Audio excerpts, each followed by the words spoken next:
thoughts, Coach? Well, I'm disappointed that we didn't win. I knew it'd be a hard game, obviously, and certainly we needed our bench to probably be a little bit better today. But give TCU credit. I thought we really controlled the game except for 8 minutes, and that was 8 minutes to end the first four of the second half and the last four of the first half. I think they outscored us 20 points in that time because we went from up 12 to down 11. That's 23. So other than that, I mean, we did okay, but certainly we had a chance to crack it open and didn't. And then at the end, we've been so good at finishing games. We're up 4 with the ball and come away with nothing, and then Svi turns it over for a layup, and then Landon misses a bunny, and next thing you know, we're playing from behind. But it's a good learning experience, and certainly I can do a better job. Obviously, I need to do a better job of getting our defense together because it was not very good at all today. Assistant coach, one of the other team said, off the record, best thing that could happen to him. You think that's true? I don't know. I didn't want to come over here and go home empty after one day. So I'm one of those believers that if you play, you might as well win. So we would be spent tomorrow. Tomorrow will be a hard day for us. Of course, we get one other player back, but still, though, our guys usually respond to challenges. But I would have certainly liked to have seen us play more games than what we did. Not having that one player who was your second leading scorer, how much did that kind of change the flow of the offense and his contributions and what you guys missed? It probably did, but the offense, you score 80 points, you're supposed to win. So what was it, 80? What did we end up with, 82? And or something like that, I don't even know. So that's plenty to win. Past teams that we've had, if you scored 70, that was a guaranteed win. Now 80 is not even a guaranteed win because we don't guard as well. But you look at it, one offensive rebound other than Landon. Playing 4 guards and our bigs off the bench didn't really give us anything. So it's disappointing. But we had who we had. It's not an excuse of who we didn't have.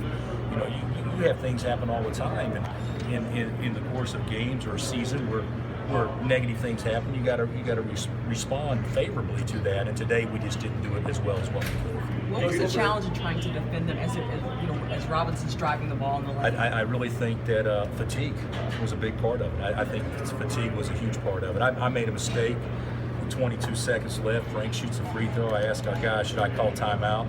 They didn't have a timeout left, and they said, why? And I said, just to let our guys rest, to get one stop, and I didn't do it, and that was probably a poor choice on my behalf. On that one play where they called the goaltend, that ends up being a 4-point swing. Can you talk about the play and then why you got the tee? Yeah, well, first of all, it's fine that he gave me a tee.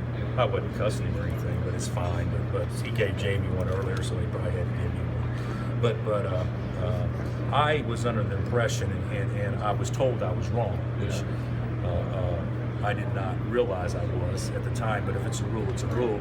In the NBA, if the ball's off the backboard, it's automatic goal to college and high school.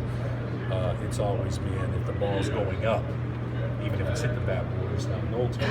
And I was told after I got a tee that rule has been changed. So if that's the case, then, which I'm sure it is, then obviously he made the right call. You said he had no chance to go in, but still he made it. You said you needed to shore up, try to shore up this defense. What are you looking to? Everything. Our ball screen stuff has been so much better, but it wasn't today. It wasn't. We didn't shrink the floor. They shot too many layups. The 3-point ball didn't hurt us, although they made some timely ones. It was the fact they were able to get inside of us. So if you stop and think about it, if they're getting inside of us and they don't shoot many free throws and they don't shoot a lot of threes, that means there's some pretty uncontested plays. And I thought the number of uncontested plays that they had compared to us had to be 3 to 1. And of course a lot of them were in transition, just where we threw it to them and they went down the score. Late in the game, there was the play where Frank touched the alley-oop to Gerald. He's trying to go for that exclamation. Would you rather him maybe milk the clock a little bit? Not necessarily there, because there was plenty of. I mean, with a buck 50 left and you're up 4. I mean, I'm not thinking milk the clock, but I was thinking our guys rest. So I told Frank to hold it, and then Frank said, "Let's go," and which is fine. He went with about 15, and I got to be honest. I thought he was wide ass open. I thought he was wide open. I think he threw it too high, or Gerald thought it was too high. But I thought he was wide open, and it should have been a good play. But that wouldn't have been an exclamation point play. To me, that would have been a good play. I mean, you throw it to open man, but I was disappointed that Gerald didn't jump. I don't know why he didn't jump. Svi saw the ball go through the hoop a little bit early. How big is that for him? Well, I hope it's big. You know, he needs to leave out of here with a positive, not with the last 2 plays. But yeah, he was good offensively early, and you know, we had 24 points with 12 left in the first half. I mean, we were clicking pretty good offensively, and defense was sound. But it just seemed like there was such a drop off when we made any substitutions today.